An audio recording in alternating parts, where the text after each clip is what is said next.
Welcome back to Sunday Vibes, one and all. As you can see, we are, as ever, in the beautiful Clubhouse 5, the best sports bar in London, just off of Leicester Square. Come watch your sports. The Ashes are on at the moment, so if you're into your cricket, come and give it a watch. Look who's joined me today. Henry Hill in the hot seat. Zachary Jalab as well. No Pat and Doogie. I think they're back next week, aren't they? Both on holiday at the moment. Yes, and I'm on holiday next week. You're on holiday I'm on holiday next week, so we could have big changes huge. afoot. Henna's looks like he's double staying episode in the building. How are you? Henna's, how are you?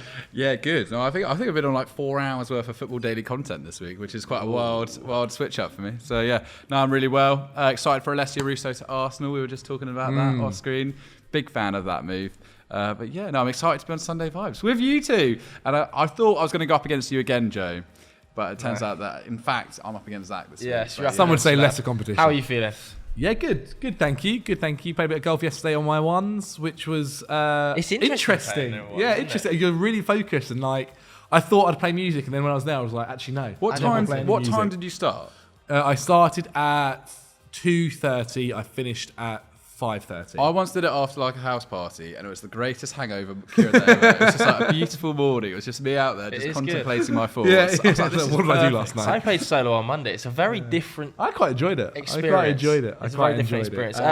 Let's crack on with the football chat. Let's crack on with the football chat, though, because that's what people are here to see. As you can see from the title today, we're talking about big money. £200 million worth of money. Now, obviously, there's only a finite number of clubs that can spend £200 million this summer. In fact, some of the clubs we're talking about might even have to sell assets to be able to get their budget up towards that £200 million zone.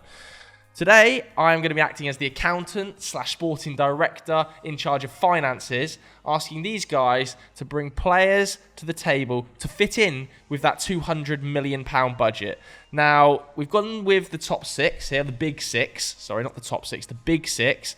And we've included a couple of outsiders, Newcastle, who, although they do have FFP restrictions, there are some rumblings they still have a fairly substantial budget. And we've also included Aston Villa, who shot up the table under Unai Emery and have extremely rich owners. So we thought, you never know, they might well do a madness this summer in order to back Emery. So we're going to be talking about those 8 clubs. Boys, you're battling it out, and I want you to start with Arsenal today, because we've seen big rumours this week. Declan Rice bids have gone in at £80 million. We're seeing reports of Kai Havertz at £60 million, potentially right-backs, centre-backs as well. So where are we at? £200 million in the kitty. Who do you want to sign for Arsenal? Well, I think we spoke beforehand, didn't we? We kind of all agreed that Declan Rice is going to be done, and so that is he? You know, with Manchester City. Well, that did come out. That did come out last minute. Yeah, I mean, it feels like obviously that Arsenal are the closest to getting his signature.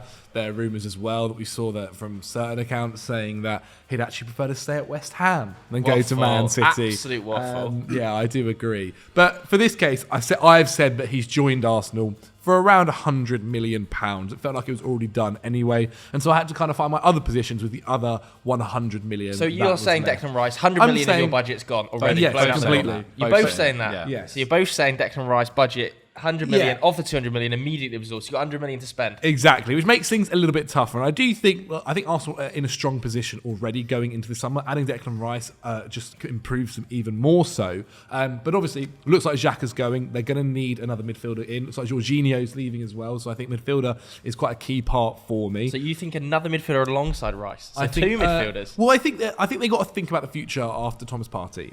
It obviously looks like they are wanting to phase him out, sell him, whatever it might be. And so I think, personally, I have here Romeo Lavia. Now, I've spoken about Romeo Lavia a lot over the past season or so. I think he had a very good debut season in the Premier League for Southampton. Of course, they did get relegated, but I actually think it means getting him makes it a little bit easier. We saw Chelsea interested in his services. There are rumours that Man City can go back for him. Man City actually do have a buyback clause for him, but that isn't active until next summer, which then they may execute then. So teams can, this summer, go for him instead. I mean, this is a guy that Pep Guardiola said when he was 15 years old and was invited by Kevin De Bruyne to come watch him in his kind of Belgium series that he does, that he was the most outstanding player that he'd seen there. He was really, really impressed for him. Now, City's buyback clause is £40 million. And so for Southampton, they're not really going to accept anything less than that, knowing they can get 40 million next season. But I do think a £50 million bid, £45 million bid could probably get his services this summer. Now, this is also a guy who isn't going to be expecting to be played every single game. He's more than willing to be a bench option. He's more than willing, I think, Arteta to use him as somebody that he can develop over the next couple of years. We've seen how great he has been at developing players with this Arsenal squad, especially. That's now come. We've seen like the fruit of his labours last season, and so I think it would be a perfect kind of signing for him to kind of play when Partey is injured or when he needs to be rotated. And I think Lavia would be more than happy to be this bench option for Arsenal this season. Is that true? Because there's a reason he left Manchester City, which was because he wasn't going to be, a starter. He was going to be a bench option, a rotation player at best. Would he be more than that at Arsenal? Now, I think there is different elements because there's not Rodri at Arsenal, is there? Whereas Man City, there's a very clear blockage in that pathway, as Calvin Phillips has found this year. But I don't think he would necessarily just immediately accept. But I think there's enough minutes available. I feel like he could easily get 2,000 minutes with cup competitions. Obviously, they're in the Champions League, so some league games Arteta might be willing to drop to rest players. So I think he can play in that side of things.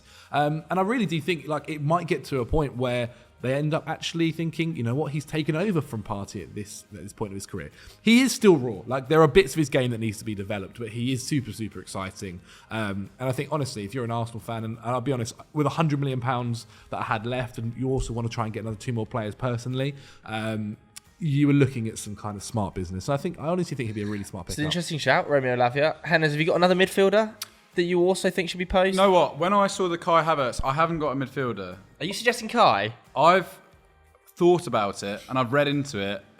And do you like it? I don't think it's the worst decision in the world. I don't think it's the worst decision in the world either. I agree. He is. You agree with what? I don't think it's the worst decision, but I'm very intrigued. I don't think it's the worst. I also don't think it's the best. I think it's an intriguing proposition.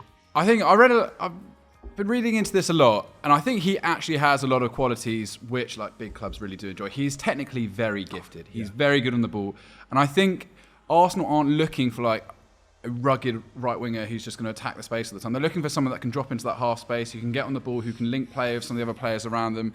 And in this regard, I really do think that Havertz can be that guy, and also he can play up front. I know it's not his best position; it's quite clearly not his best position. But I think only Erling Haaland missed more XG when it came to headers last season, so he's getting in the right positions. He just needs a bit of polishing to be that person. Is he ever going to be that person? But I don't. There's been so much pressure on him at Chelsea to be that guy because they've sort of been lacking options up front. I think he could go to Arsenal, be an option alongside Gabriel Jesus, allow Gabriel Jesus to push left at times. He just adds a lot of fluidity into that attack. And also, he's 24. I know a lot of people might say he should be kind of like a fully developed player at this point in time. He's still only 24. You could get a lot of mileage out of him. Jesus and Havertz up front, that gives me nightmares of finishing. But I don't think he would be their striker. Like I think Arteta would be looking at him as like a kind of versatile player. That, you know what, when Odegaard's not available, like because Vieira, I don't think has it. I don't think he's Fabio. I don't think Fabio. I don't think Fabio Vieira after one season. No. Look, I'm not saying that he's out. He needs a strong out. But like when Odegaard isn't available, Fabio Vieira isn't the kind of guy. What's to happened to Emile Smith-Rowe then? Is he just? I think Emile Smith-Rowe could be sold. I honestly think he could be sold this summer if Arsenal need to create funds. And I think what you do get with Kai Havertz, you get a guy that can then cover Odegaard when you need to rest him, a guy that can cover Saka when you need to rest him, and a guy that can fill in up top if, say, Eddie was injured and Gabby Jesus needed rested. Yeah. Like, he's a guy that can fit several positions. I do wonder from his perspective, he essentially is going there to be a bench option. Like, I don't think he would be starting. But if you're spending that amount of money, surely he starts. I don't quite know what Arteta's thinking. I don't think maybe it'd be a it's bad a new signing. plan. Maybe there is a new tactical system of a similar system to how Pep's lined up with 3 centre-backs. Maybe he's planning to utilise about 3 more next season. 2 defensive midfielders and another advanced player. I think he provides competition for a squad that's going to have even bigger expectations on its shoulder next season. He provides big game experience. So you're saying him?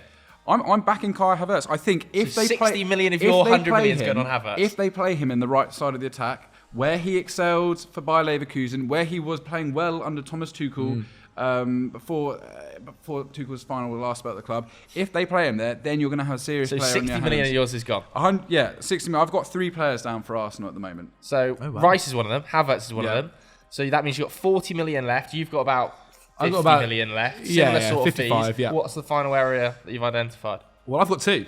I've got 2 players. 2 players in there. Yeah, For 40 million. so obviously I've not gone Kai Havertz in my one, so I do think they need that kind of right wing backup option. And I've gone Ismail Assar. Watford have accepted essentially they're going to lose him this summer. £25 million is supposedly the fee that is being looked at.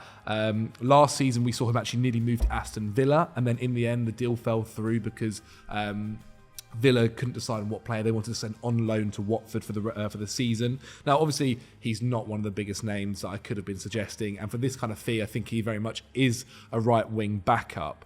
He's a little bit older now than we kind of first started talking about him, because I think when we started getting really excited about him, he was 22, 21. There was obviously those comparisons to Sadio Mane, and he's had a strong seasons. When he was in the Premier League previously, he contributed to 9 goals in 2,000 minutes. And I think as a backup option for Saka on that right wing, I think he's really strong. I think somebody that, again, is more than happy to kind of be on the bench when needed and kind of pick up those rotation minutes.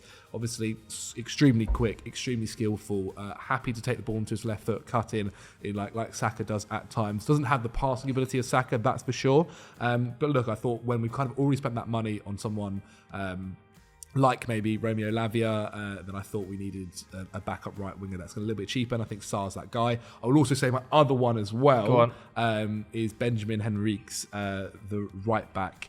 I liked your suggestion a couple of weeks ago of maybe not having to get another centre back when you've got Ben White already there, and Tomiyasu, and Saliba, and Gabriel. Exactly. So I thought that's not me saying that I think Benjamin White needs to not play right back. I think he's obviously a fantastic right back, but I think getting somebody else so that can compete with him, like Henriques, he's only 26 years old, really solid, like good with the ball at his feet, good defensively, like decent going forward as well. And this is a guy that Monaco bought for 20 million euros. I don't think they'd be asking for much more than that as well. I've spent 25 on Ismail Assar. Look, I think maybe 25, 30 for Henriques as well. I do think the right back position is something that they do need to think about, especially just like if Ben White got injured, and like we know Tomiyasu's record as well is a bit patchy at best. Obviously, they're looking to get rid of Cedric as well. Like these are little things that throughout the season, again, could mean Arsenal stumble if they were trying to challenge. Whereas, obviously, if they can get someone like him in who is good quality, going to provide competition, then that can help them out massively. I think it's an interesting shout, a right back. I also think potentially there's a left back option available if Kieran Tierney does end up moving on. Seems quite likely he's going to be sold, doesn't it? Henners, well, you've got 40 million to spend. It dovetails quite nicely off what Zach's just said. I asked George Wright, our Arsenal expert, what he wants. He hated these suggestions. And he wanted he wants a right back who can fill in at right centre half, who wouldn't be necessarily a starter. I've gone for Stefan Posch, who plays for Bologna in Serie A. He's there on loan from Hoffenheim. I can see the absolute delightment on these guys' Austrian international. He got 6 goals and 2 assists last year. He can play anywhere. He's so versatile. He's been one of the best players in that Bologna team that have been really good under Thiago Motta. Do you think they need a right back / right centre back when they've got Tomiyasu and Ben White who can play that role? I'm thinking they need a more traditional right back. Well, Posh can offer cover in forward areas. Henriques, Posh is the guy who can go forward. He got 6 goals and 2 assists last season, so he can get forward into dangerous positions. I think he'd be available for 20 million. Arsenal almost bought him when he was 16 years old. Sorry, not 16 years ago. So yeah, I think he'd be really interesting. I think in terms of getting someone that defence, as you've said, Joe, is kind of set up, and it's about getting another body into that back line who can provide a bit more depth. And I think Stefan Posch is that person. So yeah. How much do you think you're paying for Posch? 20 million to get him out of Hoffenheim, because he plays for Hoffenheim and he was on loan at Bologna. I know it's not like the biggest name in the world, but it's like Henriques really. It's not. Neither of these players are going to set the world alight. But I think if you look at someone like Trossard, they've just shown that you can get like a guy that you don't maybe expect, and they can level up when they go to Arsenal. I think Posch or even Henriques, I think they're both decent suggestions. So you've got Rice for sure. Rice for sure. I've then offered you Romeo Lavia. I do think I'm going to agree with Henry's Havertz suggestion here. I know that there's going to be controversy happening in the comments right now. I also like your Benny Henriques shout, so I'm probably going to take those 3. I reckon Benny Henriques 30, Kai Havertz 60. Declan Rice 65. What are we doing about the right wing position? I think that is high. That's a good point. I think that more or less gets to 200. That is 200. That's about 195, 200. I think in that ballpark, I like it. For those 3 players, you could probably sign for 200. Let's go to the next club then. Who have you got on your list? Should we say Chelsea next, I think? I'll say this is the easiest one for me. I did this in... Okay, you've got minutes easy. flat. 200 million to spend. Yeah. There's a lot of work to be done to this squad, in my opinion. Okay, well, I've gone for I've got 3 big names to really sort out the spine of the side so far. In goal, 50 million, Andre Onana. Make it happen. There Same. you go. You both got Onana. Yeah. Okay. Need a keeper. happening. Get him through the door. He's unbelievable. If you want to see more on what we think about Andre Onana, go check out Team Talk. I also think you Yes. might be able to get him less. Please do go watch Team Talk. I think you might be able to get him for less. Well, there was a report today. Trevor Chalobah and Kalidou Koulibaly into one. Yeah, potentially, but there was a report today in The Athletic that they're looking for upwards of £80 million for Onana. But then with one of these players going So away, I am going to be featuring. I'm going to be thinking about that level of fee for Onana here, not 50s. I think you can get it less if they want some of our players. So you're thinking a part exchange? Yeah, I think send Kalidou, loan Trevor, whatever it might be. If Rob needs to be discussed, get that over there. Sure. Yeah. I'm do happy something like that. if that's the case to drop it back down to 50 because I think a realistic fee is probably higher than 50 if it's just monetary value. I'd be really interested as well to see how Poch works with someone like this because previously he had Donnarumma in goal, and before that he had Hugo Lloris in goal, who compared to Onana with the ball at their feet, blows them out of the water. Yeah. So it could add another level for him there. But you are facing stiff competition potentially from Manchester United's a big where one, Erik Ten Hag has worked with him in the past. However, apparently they fell out massively at the end of Erik Ten Hag's time at Ajax, and obviously his time at Ajax as well. They had a big falling out, partially due to obviously the ban that he had and such. But they did have a falling out in ways. He does also say huge compliments towards him as well, Erik Ten Hag. But they did have a falling out. I mean, they can mend that as well. But we sent them to Chelsea. So you both said Onana. So I've just written 50 million off there. Okay, 150 left. We both said Moises Caicedo as well. Have you both said Moises? I've got Moises Caicedo. I mean, it makes complete sense. I'm going to knock 100 million off the fee there. No, 80 million. No. 80 million. I've got 85. 85. If you're going 80, they're taking Colwill. No. They're not going to deal at 80 million pounds. Matt Law in the Telegraph was talking about 120 million. That's they why I've wanted given them Tony an extra Bloom. 5 mil. I think if we're talking, I think 80 million pounds means you lose Colwill. If you're happy to lose Colwill, I'll let 80 million slide. I don't think maybe 100, but I think Chelsea are going to have a lot of player sales where no, but I don't care. The player sales tops you up to 200. You can't just continually spend unlimited amounts of money. I don't think they sell Colwill. I can agree to 100 mil. And then I might end up going a little bit over for the next one, but I can agree. Okay, so that's. I don't think they sell Colwill. I do think it is for I'm going to say Moises Caicedo, and I'm going to go via the Matt Law report. I know there's lots of other reporting going out there saying it's around 80 million pounds, but I've also seen reports that Tony Bloom wants 120. So let's meet in the middle at 100 million pounds for Moises Caicedo. Unbelievable. And I have to say, I think it's one of the best bits of business of the summer, even at that fee. I think we're talking about one of the best defensive midfielders in the Premier League at 21. Definitely a contender to go on to be the best defensive midfielder in Europe. Extremely mobile. I think at Brighton, only Lewis Dunk completed more passes than him. So he's not only mobile, but he's also good on the ball, progressing the ball, versatile enough to play in a right-back role. When Reece James is flying forward, he can drop in. Alongside Enzo Fernandez, it frees him up to kind of dictate in the final third, which we saw him actually be slightly better at. I think when he's going backwards, he's not so good, Enzo. He's not quick, he's not athletic, he's not going to get back. I think Moises is going to do an awful lot of that dirty work. Even at 90, 100 million pounds, I think this is a sensational bit of business by Chelsea.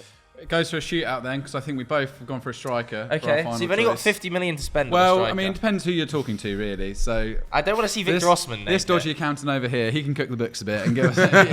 he can get, FFP. Maybe we can a little 18 amortise some contracts and let's get that budget up, baby. I am going on. Don't tell me. If you say Victor Osman, I'm not saying Victor Osman. It's not possible. I don't know what's happened to Zach here. No, it really was. If you look at it was a choice between Dusan Vlahovic and for me Randall Kolo Muani, and I've gone for Kolo Muani on this occasion. The budget is just non-existent, pal. They want 100 mil. Let's bear in mind this. They got him on a free transfer 1 year ago. I think the potential to flip him for 50, 60 million. I had him down at 70, maybe 50 or 60 million at this point in time. I think Eintracht. Why would they do that? They've got a bidding war between United, Bayern, and Chelsea, potentially for a superstar forward. Why would they deal at 50, 60? No, fine. Well, I've gone for 70 in my calculations. But let me just talk it out anyway. 15 goals, 11 assists last season in the Bundesliga. 6 goals and 6 in the Pokal too. He's an amazing player. We saw that in the World Cup final. I think he's had great service around him, but I do think that he's someone that could operate. I don't understand what Chelsea's issue with buying strikers is, but I do feel like Kolo Muani has the kind of profile. He's not someone that needs to like speed behind defenders. He is someone that you can have the ball played into him. He can command the space around him. I think that he's a really good option, and I think that Dusan Vlahovic hasn't really lived up to that £70 million price tag in his time there. He's sloppy in front of goal. He doesn't put away finishes all the time, and I just worry about spending more money on a guy like Vlahovic when you could. I think it's less of a gamble to go for someone like Kolo Muani, who's proven how good he can be in a decent Eintracht for a season though. Dusan Vlahovic. I know prior to Juventus, you might say he's not been sensational, and I kind of agree. But prior to his time at Juventus, was tearing Serie A apart. He had a very hot streak for a period of time, and then he went to technically like the dominant club in Italian football. There's been problems football. there, hasn't there? There's been massive problems at Juventus. They might have had massive problems. They've still got good players around him, and he still missed a whole lot of opportunities within that Juventus side. Whereas Kolo Muani, I know you won't like it, but he was excellent at Nantes. It's actually a miracle that they got him on a free transfer. He scored tons of goals for them as they won the Coupe de France. And he's gone to Eintracht, got to another final again. I mean, yeah, I would go for Kolo Muani if I was going to take a choice over Vlahovic. And like I said, we saw in the World Cup that he is a real handful when given an opportunity. Yeah, absolutely. That's a very, very solid pitch. I think my issue is with budget here. I do think Vlahovic would cost less than Kolo Muani. I've gone Vlahovic, by the way, in case people didn't realise. Yeah, I think, look, I've got him down. He's valued at 68 million. I think, obviously, Juve will probably be wanting close to that, at least to get his services. If I cancel my Chelsea contract, then we've got enough money. We've got enough money that way. I'll help us out. But one of the things that I'm really interested in, I do agree with Henry. He isn't the finished article yet. He does need to work. He's back to goal work. I think needs improving. He can be, he needs to kind of improve his strength on the ball as well. But look, I think Pochettino. This is it, and I think Pochettino has a good track record of really good, developing a striker. Look at Harry Kane. Now, Harry Kane probably would have developed pretty well under whatever manager was in charge at Tottenham Hotspur, but I think Pochettino really did get the best out of him during those kind of beginning years. I think Kolo Muani is also a really interesting one. I'm going to mention him later on. That's kind of why I didn't really consider him for Chelsea, to be honest.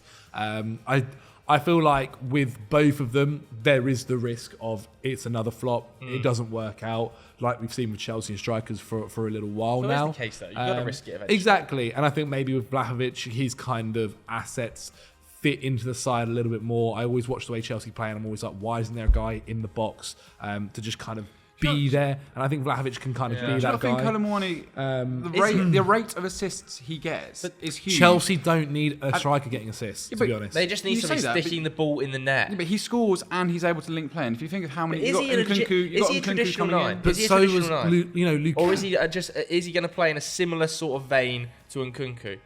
No, he's going to play centre forward. He'll be the spearhead of this Chelsea attack. I've seen him play off the wing as well. Like Vlahovic, I just feel personally is more that kind of striker. And the other thing as well that I think Chelsea have, they have Armando Broja back for this season, back from that obviously ACL injury, which is worrying. But okay, I'm going to make a decision here. I'm going to say Onana, totally agree. Yep. 50. I'm going to somehow do some dealings that might involve Levi Colwill here, meaning we can drop the Onana fee down and get Dusan Vlahovic. I know it's not ideal, and Chelsea fans are desperate to keep hold of Colwill, but I just think Brighton are going to really have your pants down if they can't. About time, after everything that's happened to them. Yeah, absolutely. Let's go to the next side then. Manchester United, 200 million to spend. That's pretty punchy. Reports at the moment, Man United's budget's about 100 million pounds. But we're going to say, let's say there's a few sales in there. United do top it up to 200 million pounds. This is obviously hypothetical.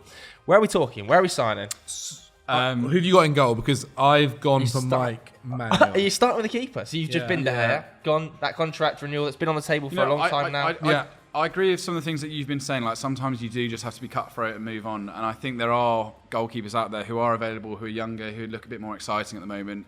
And it's not the worst idea. I really like David De Gea, and I feel like he's gets a lot more hate. But yeah, I think you've got to be brutal sometimes. It's an interesting one, I think, for De Gea, because that contract has supposedly been agreed or verbally agreed for 2-3 months now, and we've still not seen an announcement. So clearly something is going on behind the scenes. Whether or not that is, he's not convinced about the amount of playing time he's going to get next season. He's not been guaranteed the number 1 shirt. And what that also means for Dean Henderson, I think Nottingham Forest are only going to formalise their offer once De Gea's situation is kind of resolved. So I do think there's room for a goalkeeper. I'm going to say, okay, De Gea does end up being the number 2 at best, moved on. So why not get arguably the second best goalkeeper in the world then? Obviously, you're not going to get Alisson, who's been incredible. So why not go and get Mike Maignan? £70 million is the reported fee for him. Again, I kind of thought about Onana, but that's when I was doing research. He had that falling out with Erik ten Hag. I thought maybe it might be a bit tougher to convince him to come to United. Whereas Mike Maignan, in terms of like goalkeepers that can kind of do everything, an amazing shot stopper, good with the ball at his feet. He really is incredible. And I think he's somebody where if you get him in, kind of like it was when City got Ederson in, it can really improve United's play from out of the back. You're not having somebody who is so pressured like David De Gea, and just gifting opposition opportunities from time and time again of not being able to play out of the back. So would you rather go for Manuel than Onana? You think he suits United better? I've gone for Onana to give myself, and this is the only time I've done the player twice. And I just went Chelsea. Yeah, you can't double. This is what I was thinking as well. You just sold Onana to me. If you wanted Onana at United, you should have had that in reserve. Fine. Stick Manuel in. That's a big fee. It's probably. Well, I'm actually going to say this is a world record fee for a goalkeeper. I could go 80, man. I had a spare 10 million I was going to spend on Kelechi Iheanacho, so we can. I think this is a world. If you want Manuel, it's going to be a world record. How much do you think, though? I don't think it's 100 million. It's not 100 million. The current record is Alisson, isn't it? No, Kepa for 75. Okay, it's more or less. I'm going to say 80 then. I'm going to say it's a world record fee. And the reason we're talking about Maignan, some people might have missed this news, is that he has supposedly pulled out of contract negotiations with AC Milan following the departure of Maldini. There's a lot of kind of discourse that he could well force his way out of the club if that situation isn't resolved. I think likely, if we're all honest, he ends up staying at Milan. But this is a hypothetical world. Man United need a goalkeeper. We're saying 80 of the 200 million you spent on a goalkeeper. Yep. And I think it'll have such an amazing knock-on effect. I really do. And look, you're going to have David De Gea there for cup competitions, which isn't a bad person to have either. Potentially. Might leave on a free. The other person I've got here for midfield to kind of, who's obviously young, can kind of really do whatever he wants. He's worked with Erik ten Hag at Ajax as well as Ryan Gravenberch from Bayern München. Now, obviously, his time at Bayern Munich this past season hasn't gone very well. He played under 1,000 minutes, only started 3 Bundesliga games for Bayern, and it's tough. They've got Joshua Kimmich. They've got Goretzka in that midfield. It's going to be tough to get in there. Jamal Musiala is playing obviously further forward. He's incredible. It's not a surprise that he's not managed to kind of play it as much. But he came out in the press and said, "I just want to play more, preferably at Bayern Munich. But otherwise, at a club where I play 100%, that's where my preference lies. I don't want to have another year which I've had like now." So obviously, I think he's set to have talks with Thomas Tuchel and Bayern about next season. And if those talks say that, you know what, you're going to be on the bench again, I think there's a real good option here to go and buy. Why would he not just be on the bench again at United? There's a very, very clear space on the left-hand side of the central midfield. And it's for Mason Mount. Eriksen, are you saying Mount? Mace? Are you saying Mace? Yes, I am saying Mason Mount. I'm absolutely saying Mason Mount, specifically over Ryan Gravenberch. We're talking about someone who, one of Chelsea's best players in the last 5 years, without hands down. He clearly doesn't really want. I'm sorry, Zach. But he clearly doesn't want to be at Chelsea anymore. That contract negotiation's gone so sour. He's got a massive opportunity to go to Manchester United. I think their opening bid of 40 million was a bit of a joke. Let's face it, that is a bit of a joke. But yeah, I think if they could get him for around 50, 60 million pounds, I think Mason Mount, his ability to progress the ball forward, he can fill so many positions in that Chelsea United side. On the left-hand side of the midfield, can even push further forward and give Rashford a break if necessary from time to time. I really think that Mason Mount is the guy they should be going for. I know he's had a bad season. I know it wasn't his best yet. He was still one of the most productive players for Chelsea, nonetheless. This move's taken some pelters online, so it absolutely should not be. I don't know whether it's just because I tried to get out of my memory or whatever. I honestly, when I was looking at United, I didn't even think about Mason Mount. I was just trying not to believe it. I can understand why you get Mason. Like, this is a guy that's 24, won the Champions League already, super Premier League experience. England international. What I will say is, if you're looking for someone to, like, one of Mason's best things, what he's an amazing thing, obviously, is off the ball work. Like for someone like Eric Ten Hag, which is desperately needed. It's understandable, and but he's a selfless player. I think in terms of creativity that maybe Eriksen has, doesn't need. I think he's not going to be the level of that. Massive creativity from that 8 because Bruno Fernandes provides effectively unlimited creativity in the 10 role already. Like Eriksen has been creative this season. A lot of his numbers have been juiced by set piece delivery, but he's certainly been effective.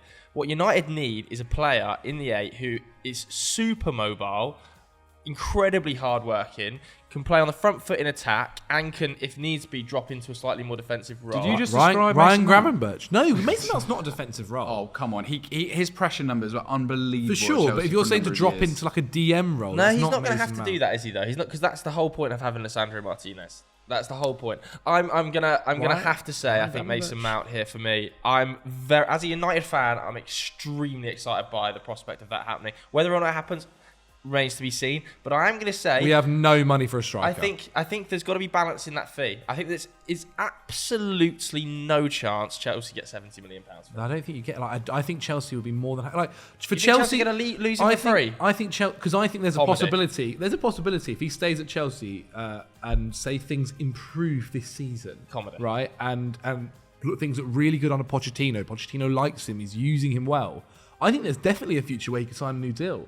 I really do. And I think Chelsea I honestly think it will take at least 60 for Chelsea to sell him, because you're strengthening not just a Premier League rival, but a guy that Chelsea will be battling, a team that Chelsea will be battling for years to come with this player. Yeah. It's not like when Juan Mata left and went to Manchester United. I think when this is exactly why I think it's going to cost a lot more money. If United open at 40 and you want 70, I agree. I think it ends up being 60.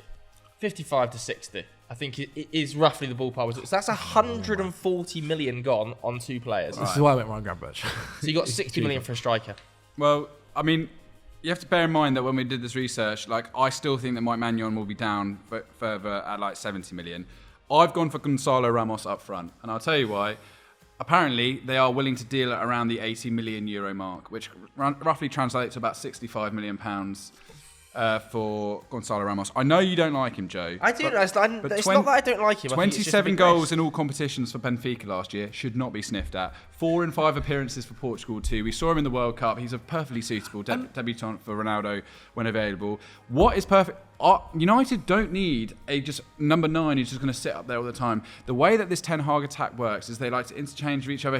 They like people that can drift wide, create space for people like Rashford to burst into the middle. And this is where Ramos is perfect, because he can play at centre forward. He can play out wide as well. He's got a little bit of everything, and his pressure numbers are absolutely massive. He can score goals. He can move around and can do a lot. And I just think that's perfect for this United attack that really needs someone that can just make themselves busy and just be part of more of like a system rather than just being a spearhead, which is why someone like Osimhen would never have worked for United. I think one of the things as well I actually think about we've seen recently is players from Liga NOS have adapted to the Premier League really well over the past couple of years now.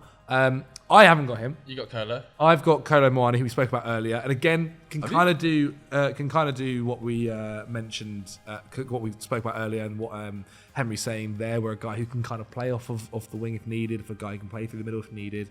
I wasn't too sure on the exact fee, and obviously with the way I had it, I had Gravenberch involved, which was a bit cheaper than someone like Mason Mount. Still would have been 30-40 though. Probably. Yeah, we've also got Højlund, I think, as a suggestion too. I think at times there's been a lot of talk about getting Kolo Muani and someone like Højlund, which gives you kind of 2 different options, which I've always quite preferred. I like that idea, which means that there's less pressure on just one of them to succeed. I think the ideas as well, like Anthony Martial being target, like those need to happen in order to have the right space up top for them. But to be honest, I'd also be happy with Ramos too. Yeah. I think any How of those. How are we doing this financially? So well, you're telling me Gonzalo Ramos is going to cost? About 65 million, We've spent 80 on Maignan. I think we spent less on Maignan. I think we get Maignan for less. 75. Go on, give a little. I think the idea of being able to get Gonzalo Ramos for 65 is risible. It's laughable. Surely he's going to be a plus £100 million option. I don't think so. It's only what I've read. Okay, so I'm going to listen comments. If we're wrong here, let Henry have it because he's read the articles. I'm listening to Henry Hill's advice here at 65 million. We're saying Rice, not Rice, Mount, Mount 60 million, and Magnon we're fudging to about 70. Well, no, we could do 80. We could do 75. Hey, send De Gea the other way. 75. Flood 75. the island. 75 add 65 add 60 is 200, right? Yeah. So it kind of works. We fudged that a little bit, guys. I do apologise. I want to hear from you guys at home as well about Manchester United's striking department. Lots of issues there. So let us know who you would sign with your 200 million in the comments below. I think, should we drop out of the big six, the traditional big six, and chuck a new name in the mix here? I think let's do Newcastle. Let's just mix it up a little bit here, because they do supposedly have financial issues, if you believe some media reports, to the tune of only being able to spend about 70. But then other media reports suggest, could be about 150 before player sales. Yeah. So we're fudging this. We are fudging it. But 200 million, I'm saying you've got to spend. Let's go. I've managed to weasel my way around FFP. It's in the bank. Well, how you spend it? Eddie Howe said some comments which I thought were really, really strong, actually. He said he wants to get, rather than go and buy a bunch of players to try and join the squad, he said he essentially wants to buy 2 elite players to improve the squad. I personally think he needs 3 players in this summer. 2 of them being elite is absolutely fine. First one, James Maddison. I think this is a guy who you can pick up for under 50 realistically. Now they're in the 50. Championship. I put down 40. I honestly think if Leicester City are asking for 50 in the Championship with a guy who wants to leave and is going to leave, 1 year left on his contract. 1 year left on his contract. I think you're going to be very. If they get 50 million, fair play to the bosses at Leicester. They've done exceptionally well. You agreeing? Yeah, I've got 50 million James Maddison. And he's like somebody that's brilliant here. He can play off that right wing when they need him to. He can drop into midfield if they need him to as well. He can. I would prefer him to play on the right, but can do the left if needed as well. I think the left was actually a position that might need to be improved next summer or in January. Quite possibly. Obviously, they've got Alexander Isaac who can play out there as well, but in my head, Isaac is going to be down the middle. But the way Willock operates, he can sometimes shift out into that half space. If we get these signings, Willock isn't going to be there, unfortunately. I think Willock, even with some superstar signings, will be a very strong candidate to start games. He was exceptional last season. He was. Completely agree. But so my other suggestion, we saw it come out a couple of days ago. It was incredible when it did. I didn't quite think it would be this club that would go for him, but Barella. Yeah. Barella at Inter Milan. Now, obviously, £50 million bid was laughable. Put in. It's been rejected. It's a guy that is one hell of a transfer. And I think out of that midfield, he would be taking Willock's position, essentially. Yeah. I think Joe Linton just does so much work defensively to help out, and obviously then give the ball to either Bruno and Joe Willock too. I think it's a bit of a lopsided midfield. I can't lie. I think if you have a midfield of Bruno, Barella, Joe Linton, I think it's a little bit lopsided there. Well, apparently they want Bruno to play further forward. They want him to get into more Barella's attacking. not a DM. His defensive numbers this year have been absolutely shambolic. He is all action all over the pitch. I think that's why if you've got Joel Linton really anchoring that midfield, then you've got Barella who can literally power back and forward, get amongst the goals. Joel Linton a deep flying. I think that's been his progression as a player, hasn't it? He's been moving further and further back, and it's quite clearly. I know he's got a bit more in the goals this season, but his defensive numbers continue to be insane. Yeah. So you could play him as a DM. There's Longstaff as well, who I actually don't mind as someone within the squad too. He's there too. So I think if they have the opportunity to buy Barella, if there's genuine momentum, then this is a no-brainer for 60. And you've got to remember as well, it's going to be more than 60. I'm not letting you have him for 60. They're playing in the Champions League now. They're going to need these quality talents to be able to, one, deal with the amount of games they're playing, but also with the opponents they could be facing in those competitions. And I'm not saying Willock won't ever play a game again. He definitely will. But with the amount of minutes that some of their star players are going to be needing, they're going to need extra talent. I'm gonna say. How much have you got Barella? Yeah. I'm gonna say Barella's 80. I think we saw Fabrizio this week saying it would be 80 to 100. I'm going to say Maddison 45, 80, so it's 125 down. So you've still got 75 million to spend. We've got change. I thought we discussed that Newcastle had less of a budget than this, so I haven't gone all the way to 200. Neither have I. Newcastle do need bodies through the door because they basically relied on about 16 players last season to do most of the legroom. That's not going to work again.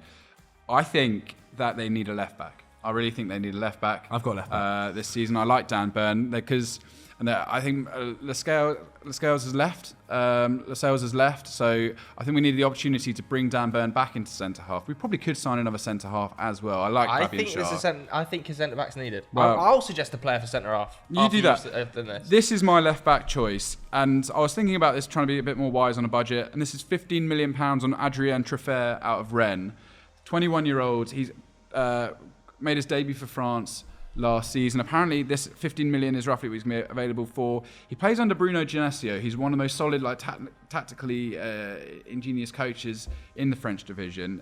He got 6 assists last season. They keep claiming Inter Milan are looking at him too. Aston Villa as well. 4 tackles and interceptions per 90. Top 20% of left back for take-ons and progressive passes in Europe. He's got European experience too, having played in the Europa League. Like I said, played for France.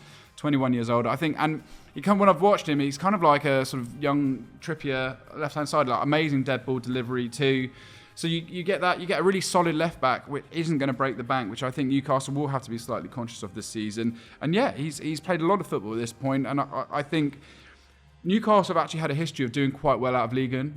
They tend to have shot well in that market. These points will work for me as well. So yeah, I think Truffert, someone like Rennes, good team, good player, and it doesn't necessarily have to start straight away over Dan Burn, but I think once you get him up and running, I really like this guy. Okay, Truffert. I've gone for a guy called Caio Henrique, also from Ligue 1, Brazilian as well, and I think obviously we mentioned about the success of buying from Ligue 1, another guy here too. I think he could fit in with that kind of brilliant Brazilian contingency that they've kind of got now with the few players that they've had Bruno, now. Exactly.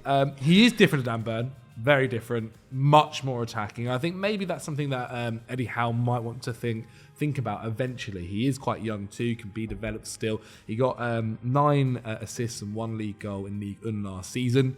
Again, fee-wise, I was thinking around 35. There wasn't any kind of really reported fee. There wasn't really any reported fees around for him, so I didn't really want to kind of say too much, to be honest. I don't know. I don't want to undervalue him either. But yeah, I think again, both of these left backs are absolutely fine. To be fair, just much more. I think going forward adds so much more. Yeah, I agree. I think there is need for a left back in this side. I think I'm going to go for Truffert just off the back, but I also think a centre back's needed in this squad. Like Fabian Schär played an awful lot of minutes. He was sensational. Alongside Botman, one of the best centre backs in the league last season.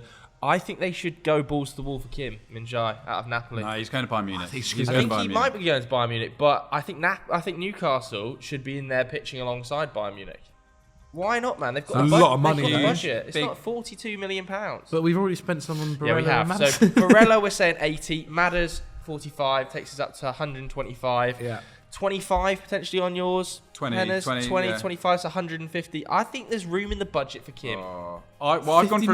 I think they need a striker. I think they need another striker. What, alongside Isaac and Wilson? They've got 2 strikers who they've been relying on all season. Isn't that what every club has? A striker and a backup. No, they need another body through the door. Should never have sold Chris Wood. They need someone else, and that's why I've gone for like another guy out of France, Elia Wahi from Montpellier.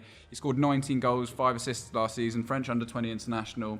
Apparently he's available for about £30 million this season. This is the kind of signing they should be looking to make. He doesn't have to start straight away over Wilson. Whose injury record isn't always great, let's bear in mind. It's terrible. And yeah, Isak as well. Like, I don't think you want to rely fully on Isak leading the line. You need another body in behind. And I think they do need to get another striker through the door. And if you get a young guy in who can have a chance to grow into that system, someone like Elia Wahi from Montpellier, he's definitely going to leave because he's way bigger than that club at this point. I think it's something to consider. I think that's more important than a centre half. Okay, I'm going to trust you, Hennes, as my scout, and we'll spend the rest of the budget on him. We'll spend the rest of the budget on him. Wow. Yeah, we will. Wilson's fuming. I think Marcus Thuram would also be a really good option for Newcastle on a free transfer, given that he can play off the left as well, and he can play as a centre forward. But I think if PSG are coming knocking, a bit like Kim to Bayern, I've been talked out of it. Let's go up the table then to the treble winners, Manchester City. Seemingly need nothing, but actually, given the amount of turnover this summer, I think there's quite a lot that needs doing. We saw reports this week in The Athletic. Kyle Walker is going to be leaving the club. Aymeric Laporte is going to be leaving the club. It seems increasingly like Ilkay Gundogan is going to be leaving the club. So I'm thinking we need at least a centre-back, definitely a right back if Kyle Walker leaves as well. Can't just be reliant on Rico for the rest of the season, although John Stones can play out there. And if John Stones does play out there, you definitely need a centre-back. So how are we spending 200 million for Manchester City? To be honest, they could end up spending a lot more than this to try and, because Bernardo Silva's another guy that could be leaving. They could end up spending a lot more than this to fill all these positions. So I think really there's only a couple of positions we can pick with this amount of budget. I think for Gundogan, it looks like they're going to be going in for Kovacic. Obviously, there were the rumours about Declan Rice, and that could still happen maybe last minute. But he's gone to Arsenal for us right now. And I think Kovacic just seems like something they've already agreed personal terms supposedly. I reckon it's like 35 to 40 million pounds that could be being spent on him. I don't think he's as good with the goal output side as Gundogan is. Like Gundogan this last couple of months, as he always does every single season, has been so impressive in front of goal. Kovacic just doesn't really get as close to the box, as far into the box as these guys, and his shooting is nowhere near the level of Gundogan. It's like every season at Chelsea he seems to score a worldie, but that's it. Realistically, I also think he can maybe do a little bit better, kind of maybe getting assists as well. But this is something Pep Guardiola could possibly develop into him. He's so good, obviously. He's so press resistant. He can run the ball incredibly well. He can link the defence to the attack exceptionally. So he is a little bit different to Gundogan, but I think Pep can mould him into that role, into what he wants him to be. And obviously Pep has spoken before about Pausa and how he wants Phil Foden to possibly do this kind of stuff too. And it just felt like it looks like it's basically done. There is so a lot I of felt chat like about that money was Phil kind Foden of moving central. There's a lot of chat about Phil Foden moving into that central midfield position, into that sort of Pausa role. I think he could play further, a bit deeper. Have you got Kova? No, I actually forgot about him. I did not go for Kovacic. I have gone for. To be honest, I didn't really address that part. I put most of my money on Gvardiol. In principle. Okay, so let's just jump to the back. No. I'll go. He's going to go on Kovacic. I think that's just 40 on Kovacic. I think that's going to happen. 35 to 40, yeah, roughly. Henry's got his head in his hands. How much have you put on? I've put 80 million on Florian Wirtz. Have you? Further forward, yeah. I love the guy. I said about Florian Wirtz in that One Kids video. I said about possibly Man City. Before we go to Florian Wirtz, not get ahead of ourselves, let's just quickly discuss Gvardiol, because that does look like it's potentially progressing. Why not? 85 million pounds, I think, is the mooted fee. I think it'd be more. I think I put down 90. I had 90 million on. Really? I think he's that good. And I don't think Leipzig have made it very clear that they don't need to sell him this summer. They can sell him next summer. They've already lost a number of players already. Potentially his boss like going. Yeah, exactly. And yeah, Gvardiol can fit playing at. I think he's more of a natural fullback than what we've seen from Ake, etc. So yeah, he can move around the pitch. He's that good. He's that good. Like he's a monster. He's incredible. I mean, the World Cup. Like he really announced his name to the world. Like I think people before obviously knew of him, of the exceptional talent and exciting talent that he was. But the World Cup, the game, he just dominated games. Obviously making it to the semi-finals, like was really, really incredible. I like that. I actually didn't go for a centre back when I was doing this. This is what I mean. I think City are going to end up spending more than 200 if they were to try and fill all these positions. I think your centre back is desperately needed if Liverpool. And that's fair enough. Look, I had a left back in Federico Di Marco. I was like really, really impressed with him in the Champions League final. More than a wing back. Yeah, and I can understand if you're going to go for someone like Guardiola, I'm more than happy to kind of do that side of things. Most of my money, to be honest, was spent on Achraf Hakimi.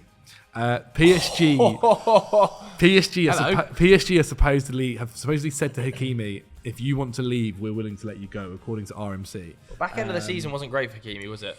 And look, this is a guy who could essentially, but he could essentially be the right back for City for 8 years. He's going to cost a lot of money. PSG supposedly want upwards of £70 million. Not a surprise. Could probably be much closer to more the 100 million mark. I wouldn't be too surprised for it. I think the actual quote was, they will not stand in the way of Hakimi if he wishes to leave. We know the talents he has.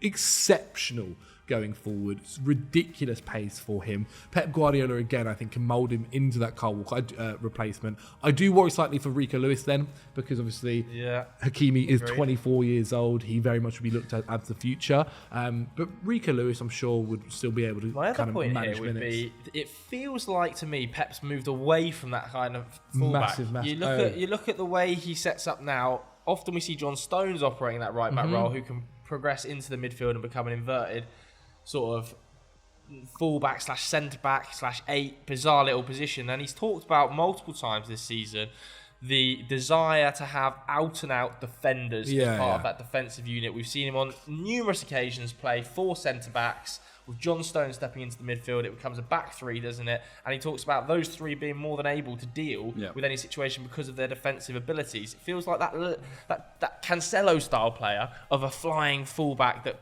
gets into the final third and can deliver balls. But it's dead a little bit. But I do kind of wonder though, if you're losing Kyle Walker, you're selling Cancelo.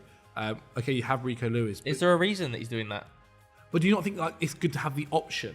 Because if you lose all those players, right, and then a team thinks that is fair. That is fair enough. That is fair enough. But I do think having somebody in like he can help you out so much. And then especially if you're losing someone like Bernardo Silva, like they are losing a lot of their kind of creative players and players that help down the wing. But they do have the likes of Phil Foden, who's now going to be playing centre mid at times, supposedly. Okay, so do we want to add a creative player in the forward line? Well, yeah. So just to clarify, I actually had 30 million going on Lobotka, because I think I remember Pat talking about him last week, but we've gone for Kovacic. So that was my midfield option. I think Kovacic is fine. I was thinking about Zielinski. Kovacic and Gvardiol in the door at the moment. Right, and then I'm putting the rest of the budget on Florian Wirtz. That was my idea.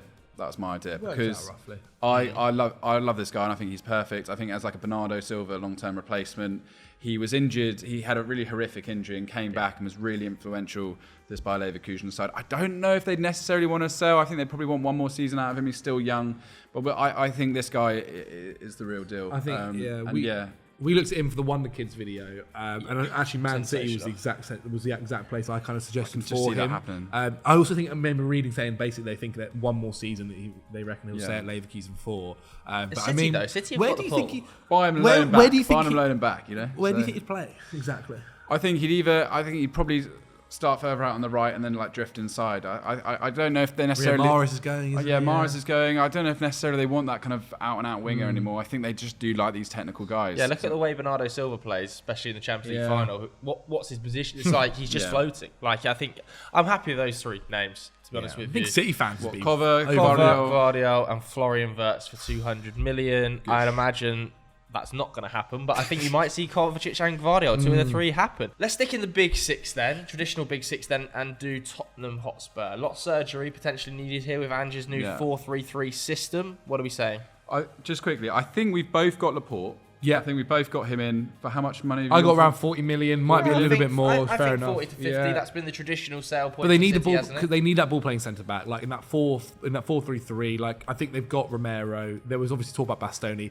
With a lot of, I feel like when I was looking at these guys, Inter have a lot of players that could be leaving, so they might end up keeping Bastoni for another year. Laporte, I think it's more than fair enough. Kulusevski, have you got him down as well? Just about it looks like it probably is going to happen. Going to have to be paid out. I guess so. Yeah. I mean, I haven't written him down, but what were the fees being spoken about? They have. I think there's a clause in there. There's a varying reports, but about 30 million, 35 million. Things start getting a bit touchy then because I actually went for Jadon Sancho. Oh, I really like the idea of this. I do like it too. I thought Jadon Sancho, I feel like needs to have a little bit of love. There's a little bit of love, and I feel like Postecoglou could do that for him on that right wing. He'd be if they're getting Kulusevski, they would kind of have to battle with minutes, obviously. But what he can do as well, Jadon Sancho, is play out on the left wing as well. Heung-min Son, I do agree as well. Heung-min Son is now into his 30s. They're going to have to think about the contingency plan for him after him as well. Last season showed it didn't quite work out for him. It might work out for him in the Postecoglou system as well, and Jadon Sancho can be out on that left wing. I think with a little bit of love and a supporter base where I feel like if things at the moment with Spurs aren't amazing, I think if you get someone like Jadon Sancho in for around £50 million, I think that can be a good transfer for the fan base. I think there's no chance United sell Jadon Sancho. I think there's massive issues with this move. Honestly, I couldn't believe when this report came out. United have very few forwards on the books. I think Jadon Sancho, given his back end of the season, is going to be a definite keep. He's on astronomical wages. He's not playing enough, though. He'd be the top earner at Tottenham. He'd out-earn Harry Kane probably on the wage bill. Massive problem there. He'd have to drop. Yeah, he'd have to drop. I think I'm majorly unconvinced by Jadon Sancho. Have you got David Raya in goal? I kind of already assumed it was done. Really. Well, yeah, but that's got to come out of the budget. Yeah, that's fine. 30 million is dropping out of the budget. Yeah, that's fine. You've lost 60 million just to him and Kulusevski. You've also lost 40 to Laporte, so you've lost 100 mil there. So you've got 100 million to spend. Right. Do you want to hear how I'm spending it? Yeah. First of all, they need another midfielder in there. And don't take this. I think Postecoglou just goes back to Celtic and he picks up either Rio Hatate or Matt O'Reilly, just someone that knows his system, someone that can slot into midfield. But then you're spending most of the money, and this is my big name, on Julian Alvarez. You're going to City. You're not going to get him. You're not going to get him, Hennes. You're not going to get. I thought about. I had just thought. Sit down. Just let me You're talk not about gonna it. get him. What? Let me talk about it. I'm not going to let you talk about it. That's sickening. What? How are they going to get him? Why would he leave? Why would he leave? Because he's not going to play football. But he's not playing enough minutes behind Erling Haaland. Seems to be happy if they go to City and they say, "Here's 80 What? And he million," is going to be playing minutes behind Harry Kane. You've given me 200 million to spend on players. I'm spending on players. No, I mean, listen. They need a long-term contingency plan for Harry Kane. And I just think that Julian Alvarez is is a proven striker, and they could potentially get hold of him. But I think if you wangle money in front of him, he's just won the World Cup, the FA Cup, Premier League, Champions League. And he's done it all. Yeah, but now so go to a team that's won the Champions League now. Julian Alvarez is I like the idea, but no chance. fair enough. My suggestions, obviously, as well, was Eze from Crystal Palace. He's ready for the step up, I think. Especially when I was looking into the way Postecoglou wants his midfield to be. He wants that deep line playmaker. The number 6. He then wants a kind of all-rounder in centre mid and a much further forward midfielder as well. And I think that could be Eze. It's also a guy as well, if needed, can go out onto the wings too. But I think that kind of midfield role would see him shine in that Postecoglou system. Yeah, he definitely could do a job as a floating 8, I think, in an Ange Postecoglou system. But I don't think that's cheap. I really don't think that's cheap. I wasn't too sure, but their highest sale is Aaron Wan-Bissaka for £55 million. Before that, we're talking north of before that, though, is 28 million. We're talking north of If Aaron. Zaha goes, there's no way they're selling it. I think you're looking at. I agree, 70 million. Think Why about would they it sell like for that. less than that? Like Henry said, Zaha's gone. He's under long-term contract. He's just had a absolutely sensational last 3 months of football under Roy Hodgson that's seen his price rocket. He's set to become an England international for the first time. He is like the perfectly sellable asset. He's the nicest guy in football. I was thinking around 50. I was thinking around 50 personally. Laughable. They laugh you out the building at 50. My other suggestion for the other 8 role was Tolisso. Tolisso has had a really strong campaign this season in Ligue 1. Not sure I'm not joking. He's had a really solid. In the toilets. He had a solid campaign. He got over 2,000 minutes. He got started over 25 Ligue 1 games as well. He's got no knees, man. Obviously. But that's what I'm saying. He actually did. Like this season, he had barely any injuries. He was really solid. He got a great amount of minutes. Started a lot of games as well. His passing is ridiculous. He's in the top 1% for progressive passes. Like he can fill that role so well. He can go box to box. He will. I do think he'd have to be managed in his time well. But I think they have the other midfielders to do that. They've got Bentancur. They've got Basuma. Obviously, Højbjerg will be playing as well, possibly with Bentancur in that DM role with Basuma. Then Basuma and Bentancur can also play in that centre mid role. Need more speed in the midfield. Need more speed in this Tottenham midfield. Okay, so who are you suggesting? Well, you don't like it. I've suggested Rio Hatate, I told you, from Celtic. I only had like 10 million, 15 million left in the budget. I'm talking about someone that Postecoglou knows. I think he's a busybody. Got like some 15 goal involvements last season. I like Hatate, and it would annoy the Celtic fans. I think Hatate is a decent chance. So you've got the 40 on Laporte. Raya and Kulusevski top that up to 100. 15, let's say 20, I think 25 on Hatate, to be fair to the Celtic fans. It's potentially a record sale there, even 30. I think Spurs fans will be. And then you're getting a big name. Do you want to just do 70 on Eze?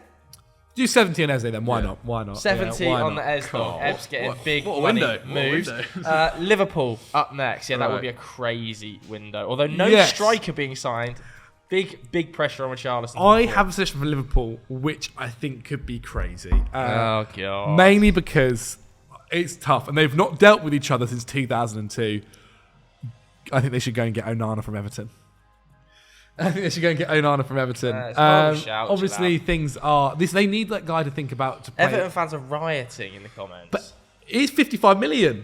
Go cry in your Ferrari. They pay 35, 40. I think they could pay 60 million for him. Like they might have to pay that extra bit. I think he's a 60 million pound. I honestly sentiment. think he's somebody that could be developed under a young Klopp. Play like him and Fabinho could kind of share minutes this season. Defensively outrageous, but he can be developed as well to progress that ball forward. He really is. He's super young. He's super impressive. I think he's fantastic. Is this not just what Kefrem Turam is bringing to the side? Yeah, I mean... But I don't know whether that was... But there's been a lot of rumours that might be off.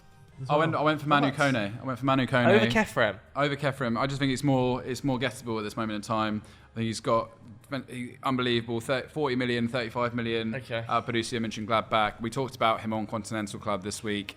I think that could be a potential genuine bargain there. Okay. He's a serious. His ability to drive forward from deep and his tackle numbers are monumental. I think he committed more fouls and drew the most fouls of any player in the Bully last season. He's ready. He's 22. Like Kefrem Thuram's also completely fine, but he's more play further forward, I would say. Definitely play further forward. I think. Okay, so let's say 30 to 40 is going on Kone/Thuram. Like, it's probably going to be Kone. I'm giving you Kone. But is that the DM position? In the real world, that's going to be Kefrem. I think that's going to be Kefrem. For the DM position? No, there needs to be at least one more midfielder signed. Definitely. 45 has gone on McAllister as well. I've included the McAllister fee in my budget. Okay, the McAllister fee and the Kefrem/Kone fee are coming in there. You're at 80. Because I think they're going to be going for Gabri Viega as well. He's got a release clause of 34. Is that not just what McAllister? They've just got McAllister in there. No. He's further He's more forward. advanced. He's an attacking. But is that not what Gakpo does? No, not quite Gakpo. He's a midfield attacker. What are you on about? McAllister very much has a future as a 10. No. Vega is more so much fun. He's more of like a number 10 that can drift deeper as well. Like Vega is more of like a CAM. He's really like in terms of he's got 11 goals from the field. He created a great partnership with a former Liverpool player at Celta Vigo with Iago Aspas. He's really fun. Again, this I think is a deal that looks like it's going to be done as well. He's super fun. Chelsea actually supposedly interested as well in him. I think he'd be in that kind of left side role. Is that what Curtis Jones does? And he's an improvement on Curtis Jones, for sure. Curtis Jones back end of the season was an improvement. Okay, is he going to do that for the whole season next year? He has only had one season at Celta Vigo where he's exploded. Yeah, he's 21. He's 21. He's 21 years old. I'm just thinking of this lineup for the midfield. Where does Trent fit in here? Like, it's Fabinho, Trent, Manu Kone, McAllister, and Gabby Vega. I've got Jurien Timber as a Jurien Timber, I think, is a great shout. I think as a centre-back Have you got him? defender. No, I went for Benjamin Pavard. Ooh. A centre-back who can play at right back. Very similar roles. So can Timber. Yeah, but Pavard wants to leave. 27 years old, absolutely. Oh, he's well old. Stacked with experience. I think Timber's 21. Yeah, fine. But I don't think you can always just buy youngsters. I think they've already got Konate at the back there. I mean, Joe Gomez quite clearly probably not cutting it anymore. I think you just need to get a guy in who's an elite level. And Pavard, like, his numbers, defensive numbers, are nuts. He's one of the most progressive, like, his ability to pick up the ball and just knock it out into space. I think he's absolutely perfect. And he provides a bit more kind of... How much do you think he costs, though? I think 35 million. I got Timber about 44. So you're joking me. Timber, we're talking, I think, at like 80 million. No. Yes, well, his contract, honestly. His contract ends in 2025, so this is really the summer they've got to sell him for. United were getting knocked back at 60 million last summer. Yeah, so it hasn't gone up, has it? The next 3 years happened. Of course it has. He's played a full more year under his belt. I think I'd be looking at like 55 then. I honestly don't think it would. I think I prefer the Jurien Tim shout to the Pavard shout. Really? Yeah, I do. Really? Yeah. Come on. I'm actually. You know what? I haven't pushed back on anything you said. I think that is wrong. I think that is wrong. Pavard, fine. Like, I think he's very solid, but I think what Timber offers... He starts for France. ...is... that's and he's going to be available for less. I think what Timber offers is like the hybrid centre-back, full-back role that allows Trent to play in the midfield more. I don't think Pavard's ever going to play as a centre-half. He wants to play as a centre-half. He plays for centre-half for Bayern Munich half the time. But is he going to... He's their second most used player after Kimmich last season. But is he going to be happy to... What are you not seeing? But do you think he'll be happy to kind of... Because essentially, Konate, Van Dijk... He's a rotation. I feel like would he be happy to sit in there? Like, I don't think Timber's going to be going for 60 million to be a rotation either. So no. But I think Timber would. But I think Timber and Konate and Van Dijk can rotate a lot easier than. I can't believe you're not picking Pavard. Cheaper, more experienced, proven. You got a lot of names, by the way, Joe. McAllister's already happened. Yeah, McAllister's happened. Manu Kone, you've had. You're not going to Onana? No, not Onana. I'm siding with Jalab on Jurien Timber on this one, which doesn't leave much room in the budget, or is that all your suggestions? Viega's 34 mil. I had 30 million going on Brian Brobby, who's a centre forward at Ajax. They don't need another centre forward. Well, they've lost Firmino. They've lost Firmino, and they've got Gakpo. And they got Luis Diaz coming back. I don't think they need another. You got a little bit of money. I'm all saying you got a little bit of money to spend on Viega. 34 mil. Fine, Viega it is, but I do think they need a more defensive midfielder. That was Onana. That was Onana. I don't think he's a defensive midfielder. Yes. He's much more of a progressive player. I think they need a supporting cast for Fabinho, man. Like That's Onana. If Fabinho doesn't work, then I think this season Manu that's a big Kone hole. is a defensive midfielder. Not a Fabinho type defensive midfielder, is he? Onana's I think yeah. Okay, let's go Manu Kone, Gabby Vieira, Yuri and Timber. Alongside, they've obviously got McAllister out of the budget as well. All right, the final team then of the day, Aston Villa, looking to make big waves in the market. Now, they're not going to spend 200 million, guys. We're aware they're not going to spend 200 million, but let's say they do. Sure, it's exciting. Yeah, it is. Centre back, surely needed. You got Pau Torres. Then. That was my suggestion last week. That was last week, so I didn't include him on the basis that it was discussed last week. I went 55 million on Mark Gehi. I need to back on water out then. Why'd you react like this? They need a left footer though, don't they? They need a left foot centre back, mate.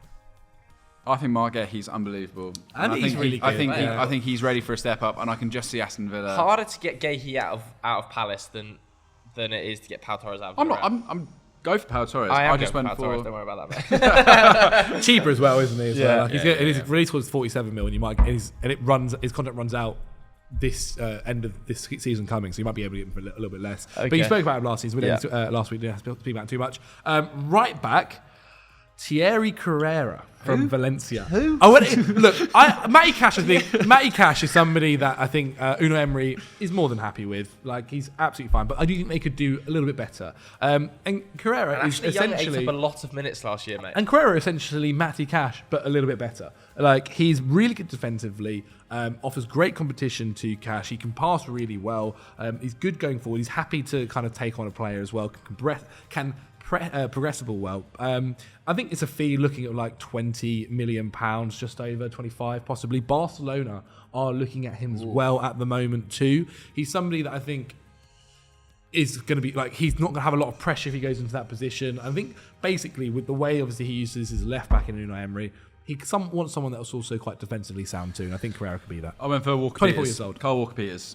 Out of Southampton, no-brainer. Premier League experience, still young. I think he was probably one of the only good Southampton players last season. Proven, 25, 30 million pounds. Get him in. Yeah. Okay, Carl Walker Peters is being signed on the right. I actually agree with Henry there. I've got some fun forward lines. I think we've both got Harvey Barnes here. Have you? I've got scoring winger. I've got £35 million. 40 million. £40 million. So I think that's fine. I think Harvey Barnes would be a great pickup. Yeah, I think it's a good pickup. They've been linked for him for a little while. I think he's obviously got the Premier League experience. Who's your striker then? Who's your striker?